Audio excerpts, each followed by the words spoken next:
President of Indonesia.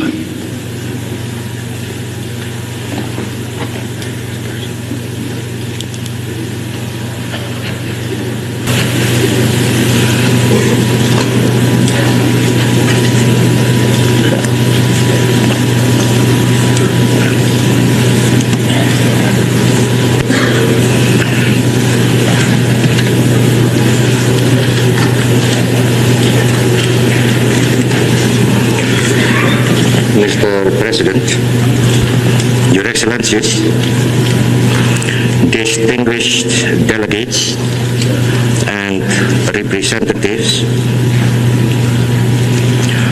today, in addressing this session of the United Nations General Assembly, I feel oppressed by a great sense of responsibility. I feel a humility in speaking to this august gathering of wise and experienced statesmen from east and west, from the north and from the south, from old nations and from young nations, and from nations newly reawakened from a long sleep. I have prayed to the Almighty that my tongue will find those words which are adequate to express the feelings of my heart. And I have prayed also that these words will bring an echo from the hearts of those who listen.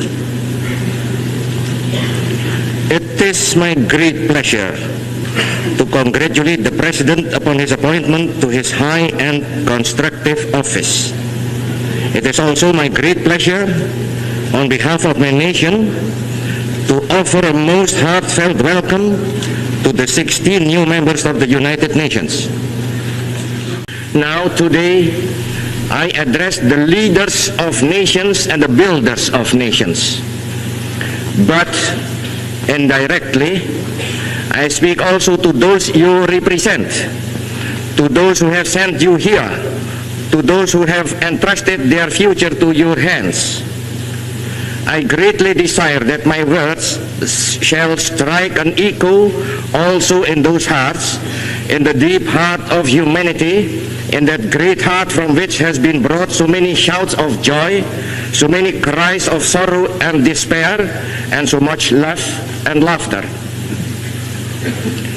Today it is President Karno who addresses you. But more than that, though, it is a man, Karno, an Indonesian, a husband, a father, a member of the human family. I speak to you on behalf of my people, those 92 million people of a distant and wide archipelago, those 92 million people who have lived a life of struggle and sacrifice, those 92 million people who have built a state upon the ruins of an empire. They and the people of Asia and Africa, of the American continent and the European continent and the people of the Australian continent, they are watching and listening and hoping. They see in this organization of the United Nations a hope for the future and a prospect of the present.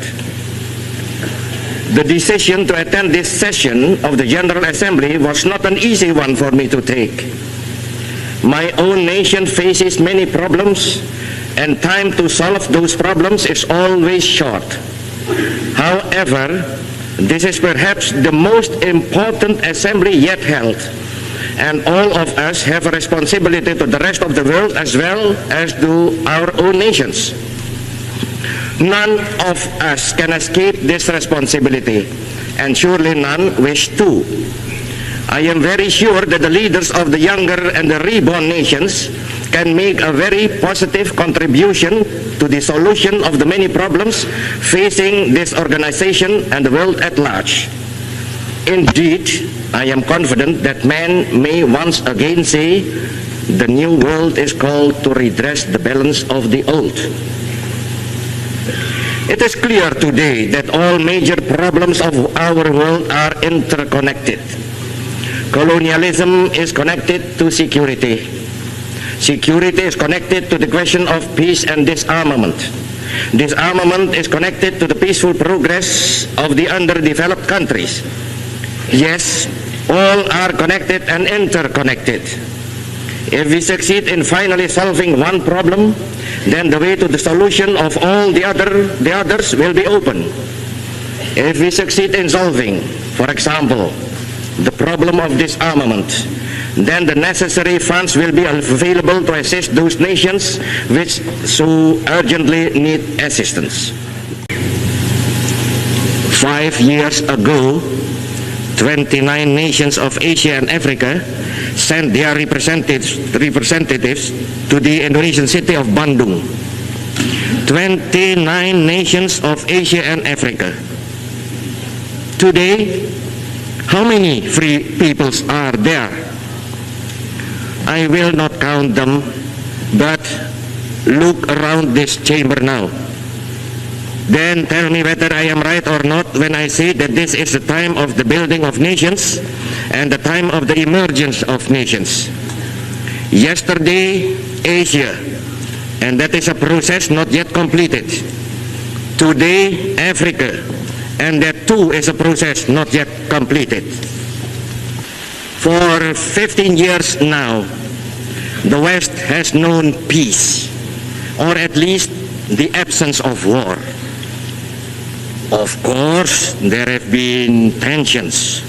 Yes, there has been danger. But the fact remains that in the midst of a revolution engulfing 3/4 of the world, the West has been at peace. Both great blocs, in fact, have successfully practiced coexistence for all those years, thus contradicting those who deny the possibility of coexistence. We of Asia, I repeat, we of Asia, we have not known peace. After peace came to Europe, we endured atomic bombs. We endured our own national revolution in Indonesia. We endured the torment of Vietnam. We suffered the torture of Korea. We still suffer the agony of Algeria. Is it now to be the turn of our African brothers? Are they to be tortured while our wounds are still unhealed? And yet, the West is still at peace. Do you wonder that we now demand, yes, demand respite from our torment? Do you wonder that now my voice is raised in protest? We who were once voiceless have demands and requirements. We have the right to be heard. We are not subject of barter, but living and virile nations with a role to play in this world and a contribution to make.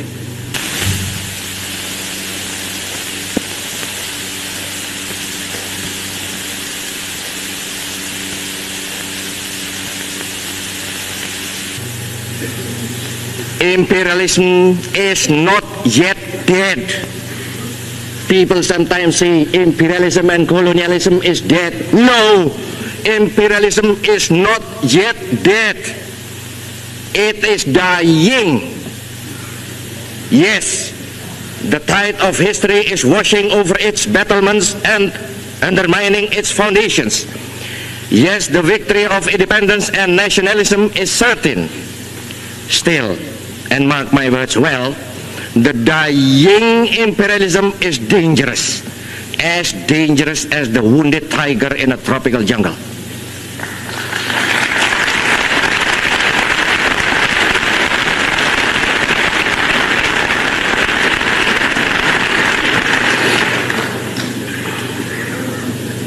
I tell you this, and I am conscious of speaking now for my Asian and African brothers. The struggle for independence is always justified and always just. Those who resist that irresistible onward march of national independence and self-determination are blind. Those who seek to reverse what is irreversible are dangerous to themselves and to the world. Until these facts, and they are facts, are recognized, there will be no peace in this world and no release of tension. I appeal to you, please place the authority and the moral power of this organization of states behind those who struggle for freedom. Do that clearly, do that decisively, do that now, do that, and you will gain the full and wholehearted support of all men of goodwill. Do that now, and future generations will applaud you. I appeal to you, to all members of the United Nations, move with the tide of history. Do not try to stem that tide. Then it is the testing of those weapons. I know that there is scientific disagreement about the genetical effect of those tests. That disagreement, however, is in terms of the numbers affected. It is agreed that there are evil genetical effects. Have those who authorize the test ever seen the results of what they do? Have they looked at their own children and thought about those results? At the present time, the testing of nuclear weapons is suspended. Not, mark you well, not forbidden, but only suspended. Let that fact serve as a beginning then. Let that fact serve as the basis for prohibition of testing and then for real disarmament. Before leaving the subject of disarmament, I must make one more comment. To speak of disarmament is good. Seriously, to attempt the making of a disarmament agreement would be better. Best of all would be the implementation of an agreement on disarmament. However, let us be realistic. Even the implementation of a disarmament agreement would not guarantee peace to this sore and troubled world. Peace will come only when the causes of tension and conflict are removed. If there is a cause for conflict, then men will fight with pointed sticks if they have no other weapon. I know because my own nation did that very thing during our struggle for independence. We fought then with knives and pointed sticks. In order to make peace, we must remove the causes of tension and of conflict. That is why I spoke deep from my heart about the necessity of cooperation to bring about the final and glorious end of imperialism. Where there is imperialism and where there are simultaneously armed forces, then the position is a dangerous one indeed. Again, I speak from experience. That is the situation in West Irian. That is the situation in the 1/5 of our national territory which still labors under imperialism. There in West Irian, we have imperialism and the armed forces of imperialism. Bordering that territory, our own troops stand guard by land and sea. Those two bodies of troops face each other. And I tell you, that is an explosive situation. Very recently, those young and misguided troops who were in West Irian defending an outmoded conception were reinforced by an aircraft carrier, the Karl Doorman, from their remote homeland. I tell you that then the situation became positively dangerous. I tell you in all seriousness, the situation in West Irian is a dangerous situation, an explosive situation. It is a cause of tension and it is a threat to peace. General Nasution is not responsible for that. Our soldiers are not responsible for that. Karno is not responsible for that. Indonesia is not responsible for that. No, the threat to peace springs directly from the very existence of colonialism and imperialism. Remove those checks to freedom and emancipation, and the threat to peace disappears. Eradicate imperialism, and the world becomes immediately and automatically a cleaner place, a better place, a more secure place. Build the world fit for the dreams and the ideals of humanity. Break now with the past, for the day is at its dawning. Break now with the past, so that we can justify ourselves with the future. I pray God Almighty will bless and guide the deliberations of this assembly. I thank you all.